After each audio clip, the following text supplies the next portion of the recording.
2024 లేదా 25లో డిగ్రీ లేదా బీటెక్ చదివారా? సాఫ్ట్వేర్ జాబ్ కోసం ఎదురు చూస్తున్నారా? అయితే కోడ్ జ్ఞాన్ 100 డేస్ కోర్సులో చేరండి, జాబ్ సాధించండి.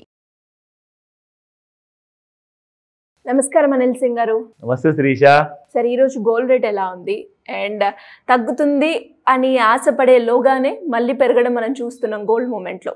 అండ్ దాంతోపాటు ఇప్పుడు వార్ జరుగుతుంది సార్ ఇండియా పాకిస్తాన్ మధ్యలో. అంటే గోల్డ్ ఇప్పుడు పెరుగుతుందా తగ్గుతుందా? ఈ వార్ ఎఫెక్ట్ ఎలా ఉంటుంది, అది ఎలా తెలుసుకోవాలి? గోల్డ్ విషయానికి వస్తే what ever has happen till yesterday, ఆ మూమెంట్ ఒకవైపు అయితే ఈ రోజు నుంచి ఇంకో వైపు ఉండబోతుంది. అంటే ఏముండబోతుంది, ఏం చూడబోతున్నాం మనం. సో ఫస్ట్ అండ్ ఫార్మోస్ట్ ఏంటంటే యుఎస్ నుంచి ఒక చాలా పెద్ద స్టేట్మెంట్ రావడం జరిగింది. ఆ స్టేట్మెంట్ ఇంపాక్ట్ మీకు గోల్డ్ మీద కనబడే అవకాశాలు చాలా ఎక్కువగా ఉన్నాయి. ఏంటి సార్ ఆ స్టేట్మెంట్? సో వాళ్ళ సెక్రటరీ ఆఫ్ స్టేట్ ఉన్నారు. సో ది గవర్నమెంట్ ఆఫ్ అమెరికాలో ఆయన ఇమ్మీడియట్గా అర్జెంట్గా కాల్ చేశారు. ఎవరికి? The chief of army of Pakistan call చేసేసి, బస్ ఇప్పటిదాకా ఎగిరింది చాలు, ఈ escalated kind of a scenario ఏదైతే ఉందో దీన్ని డీఎస్కలేట్ చేయండి, కాసంత అర్థం చేసుకో పరిస్థితి, ఇమ్మీడియట్గా ఆపేసి ఏదైతే చేస్తున్నాం అని చెప్పేసి ఒక కైండ్ ఆఫ్ వార్నింగ్, ఒక ఫ్రెండ్లీ వార్నింగ్ లాంటి కాల్ వచ్చింది. అయితే మన వాళ్ళు ఏం చేస్తున్నారు, అయిపోయినాయి సార్, ఇంకా కొన్ని మేము వెలిగించేసాము ఆల్రెడీ, అది కూడా కాస్త వదిలితే దీపావళి, ఇండియన్ దీపావళి అనేది మేము కూడా ఆపేస్తామని చెప్పేసి ఆయన చెప్పాడు. అంటే అది ఒక కాన్ఫిడెన్షియల్ టాక్ లేండి. ఏదైతే అఫీషియల్గా బయటకు వచ్చిందో ఆ విషయం మీకు చెప్తున్నాం, ఎందుకంటే ఈయన గారు కాల్ చేశారు, వాళ్ళు వినాల్సిందే. ఇప్పుడు ఈ రీజన్ ఎందుకు, ఆయన కాల్ ఎందుకు చేశారు, దానివల్ల గోల్డ్ మీద ఏం ఇంపాక్ట్ వస్తుంది అనేదే మనం తెలుసుకోవాలి ఇప్పుడు. ఓకేనా? So fact of the matter ఏంటంటే, ప్రపంచం మొత్తంలో టాక్ ఏం నడుస్తుందంటే, ఇప్పుడు అమెరికా చైనా మీద టారిఫ్ విధించడం వల్ల ఆ బిజినెస్లు అన్నీ కూడా ఐఫోన్ మ్యానుఫ్యాక్చర్ కానివ్వండి, శాంసంగ్ కానివ్వండి, అందరూ భారతదేశానికి వస్తున్నారని చెప్పేసి ఒక కైండ్ ఆఫ్ ప్రెడిక్టబుల్ ఉంది. ఇన్ఫాక్ట్ అనౌన్స్మెంట్స్ కూడా వచ్చేసాయి.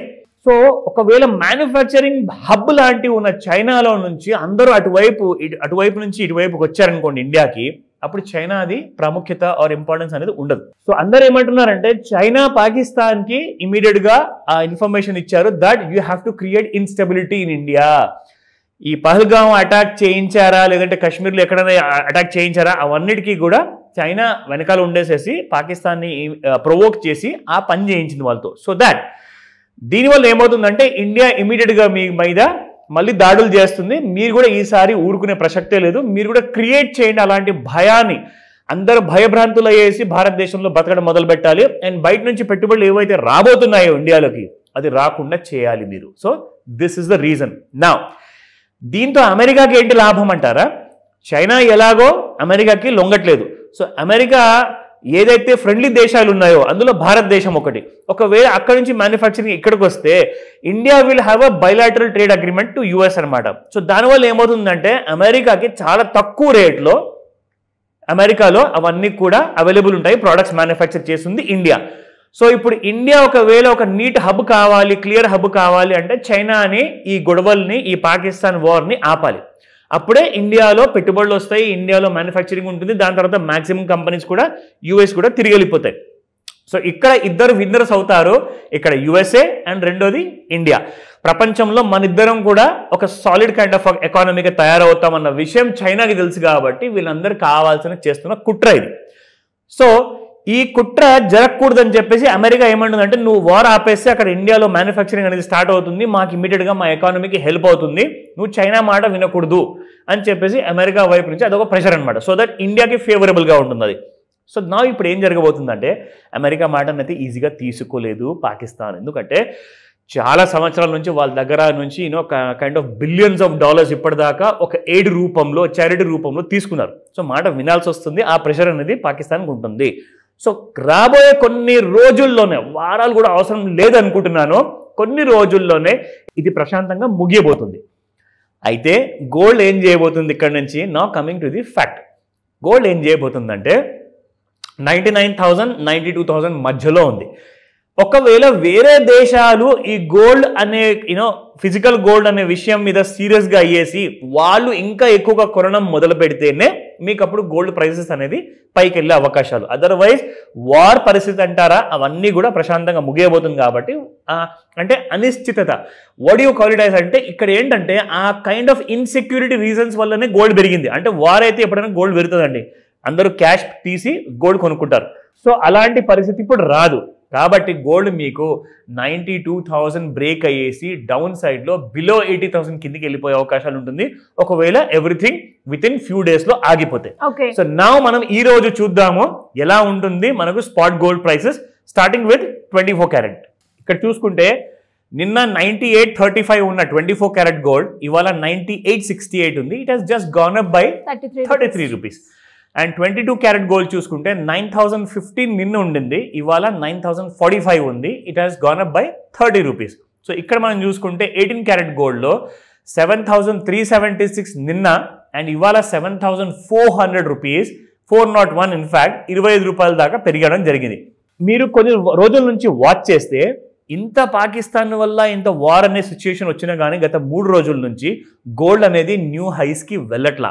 ఎందుకంటే గోల్డ్కి కూడా చాలా బాగా తెలుసు అక్కడ ఎవరైతే ఆపరేటర్స్ ఉంటారో లండన్లో వీళ్ళందరూ కూడా డాలర్ రూపంలో కొంటున్నారు అమ్ముతున్నారు. కానీ వీళ్ళందరికీ ఒక విషయం చాలా బాగా తెలుసు దట్ ఇదంతా పాకిస్తాన్ ఎంత ట్రై చేసినా కానీ ఇది సీరియస్ మ్యాటర్ అవ్వదు. వాళ్ళ దగ్గర ఎన్ని న్యూక్లియర్స్ ఉన్నాయి, మన దగ్గర ఎన్ని ఉన్నాయి, అదంతా అనవసరం. ఇక్కడ చైనా ఊరుకోదు, అక్కడ అమెరికా ఊరుకోదు, మిగతా దేశాలు కూడా ఊరుకోవు. మన ఇద్దరు దేశాలని కూడా ఆ న్యూక్లియర్ విషయానికి వెళ్ళకూడదని చెప్పేసి స్ట్రిక్ట్గా చెప్పున్నారు. సో కాబట్టి పాకిస్తాన్ మీద ఇప్పుడు ఆ విషయం సీరియస్గా ఇంపాక్ట్ చూపిస్తుంది అమెరికన్ స్టేట్మెంట్ వల్ల. సో గోల్డ్ మీకు ఇంట్రాడేలో కానివ్వండి, డైలీ చార్ట్లో కానివ్వండి ఎలా ఉండింది ఇప్పటిదాకా, ఎలా ఉండబోతుంది అనేది నేను మీకు చూపిస్తాను. So look at this. So ఇక్కడ నుంచి మనం గోల్డ్ చూసుకుంటే this is the very old rise అనమాట, చాలా ముందు ఇది పెరిగింది అది. సో అక్కడ నుంచి పెరిగిన తర్వాత సేమ్ ఎగ్జాక్ట్లీ మన ట్రెండ్ లైన్ని తెగ్గొట్టిన తర్వాత gold has come down. So ఇక్కడ నుంచి మనం చూసుకుంటే Shirisha from the date of 23rd April నుంచి గోల్డ్ అనేది పడడం మొదలుపెట్టింది. It has come down to 92,000 దాకా వచ్చింది. ఇక్కడ నుంచి మళ్ళీ మనం ఏదైతే ట్రెండ్ లైన్ ఇక్కడ డ్రా చేసామో దాని పైకి వెళ్ళింది. నా ఇప్పుడు మీకు ఒక కొత్త విషయం చూపిస్తా. Look at this. సో ఇక్కడ నుంచి సేమ్ వర్టికల్ రైజ్ అయినట్టే అయ్యి మీకు గోల్డ్ ఇక్కడ నుంచి పెరిగింది. కానీ మళ్ళీ మీరు చూస్తే గత 2 రోజుల నుంచి గోల్డ్ మళ్ళీ పడిపోవడం అనేది మొదలైంది. సో ఇది ఒక కంజెషన్ మూమెంట్లో ఉందన్నమాట. కంజెషన్ అంటే పెద్దగా పెరిగినట్లే పెరిగి మళ్ళీ చాలా ఎక్కువగా పడిపోయిన తర్వాత ఒక చిన్న రైజ్ వచ్చి మళ్ళీ చిన్న ఫాల్ వస్తుంది. అంటే this is called as complete ఒక లాంటి triangular formation. So triangular formation వచ్చినప్పుడు ఏమవుతుందంటే there will be a big blast అనమాట ఐదర్ సైడ్. ఒకవేళ పాజిటివ్ స్టేట్మెంట్స్ ఇంకా ఎక్కువగా వచ్చాయి, వార్ ఆగిపోయింది, అంత ప్రశాంతంగా ఉండబోతుంది అంటే గోల్డ్ మీకు 80,000 టచ్ అవుతుంది డౌన్ సైడ్లో. అదర్వైజ్ ఒకవేళ వేరే దేశాలు కొనడం మొదలు పెడుతున్నారు, ఈ వార్ ఒకవేళ ముదిరింది అనుకుంటే అప్పుడు మీకు ఇంట్రాడేలో ఏం జరుగుతుందో చూపిస్తా. నా లుక్ ఎట్ దిస్. నిన్న డే మొత్తము బంగారము ఎప్పుడెప్పుడు న్యూ హైక్ వచ్చే ఛాన్స్ ఉంటుందా అని చెప్పేసి ఎంతో మంది అసలు కళ్ళు కాయలు కాచాయనుకోండి. నిజంగా దే వర్ జస్ట్ వెయిటింగ్ అనమాట. But nothing happened. What happened మీకు చెప్తాను. ఇక్కడ మీరు చూస్తే ఇంట్రాడేలో గోల్డ్ యాక్చువల్గా నిన్న ఒక న్యూ హై క్రియేట్ చేసింది. 97,517 వరకు వెళ్ళింది. అక్కడ నుంచి 99,000 అంటే చాలా దగ్గర కదా. సో ఫాస్ట్గా ఒక న్యూ హై వచ్చేస్తుందని చెప్పేసి అందరు ఆశతో ఉన్నారు. సడన్గా గోల్డ్ అక్కడ నుంచి పడిపోవడం మొదలైంది Shirisha. So you can see here gold has come down and ఇక్కడ నుంచి మన ట్రెండ్ లైన్ ఏదైతే మనం డ్రా చేసాం కదా దాని కిందే అయింది కంప్లీట్గా. ఇవాళ సాటర్డే, రేపు సండే రోజున ఎండ్ ఆఫ్ ది వీకెండ్లో ఎలాంటి కైండ్ ఆఫ్ గుడ్ న్యూస్ వస్తుందా అని చెప్పేసి వరల్డ్ ఈజ్ వెయిటింగ్ అనమాట. అమెరికా అయితే ఒక కాలు మీద నిలబడున్నది. ఇమ్మీడియట్గా పాకిస్తాన్ నుంచి గుడ్ న్యూస్ రావాల్సిందే. సో మండే రోజున ఒక మేజర్ గ్యాప్ డౌన్. ఒకవేళ సండే రోజున గుడ్ న్యూస్ వచ్చింది అనుకోండి, మండే రోజున యూ క్యాన్ సీ బిలో 80,000 అని చెప్తున్నారు. ఇంటర్నేషనల్ మార్కెట్స్లో టాక్ నడుస్తుంది. సో వెయిట్ చేద్దాము. మండే మార్నింగ్ 9 o'clockకి మీకు ఒక లేటెస్ట్ అప్డేట్ కూడా ఇస్తాను, చూస్తూ ఉండండి. Thank you sir. Thank you so much. Welcome Shirisha. Suman టీవీలో మీ పర్సనల్ అండ్ బిజినెస్ ప్రమోషన్స్ కోసం కింది నెంబర్కి కాంటాక్ట్ చేయండి.